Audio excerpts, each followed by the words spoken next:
पगली रे पागल कहे ना जमाना। सुन पगली रे पागल कहे ना जमाना।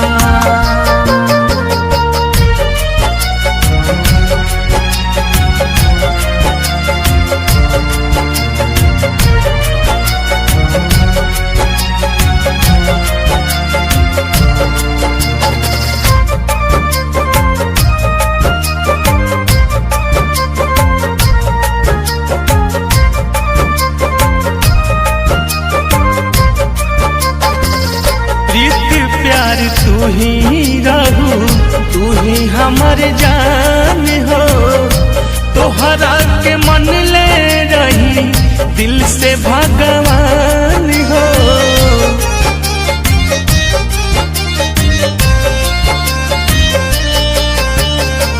प्रीति प्यार तू ही रहू तू ही हमर जान हो, तोहरा के मन ले रही दिल से भगवान हो।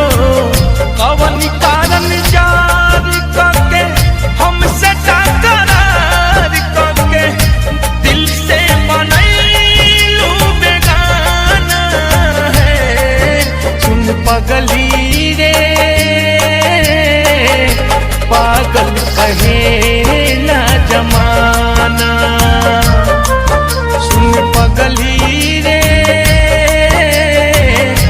पागल कहे ना जमाना।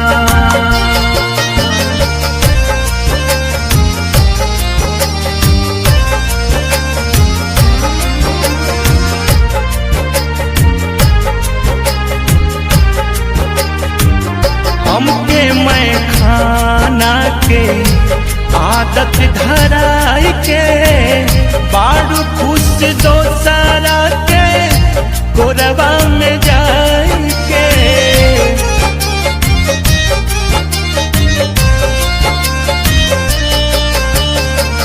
हमके मैं खाना के आदत धराई के बारू खुश दो सारा के गोरबा में जाई के।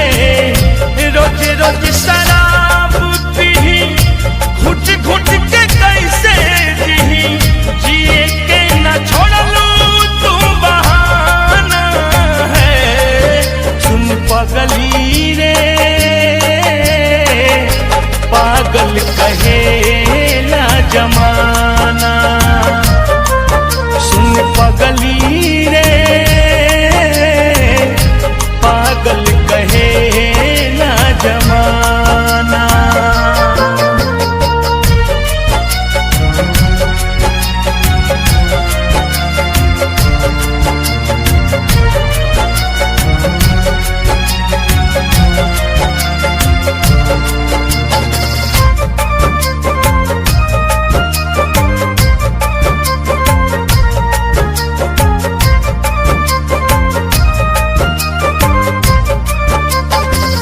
पागल हो जइहे जान तोहर रिंकू ओझा, कैसे संभरिहे सरगम सोनू गम के बोझा।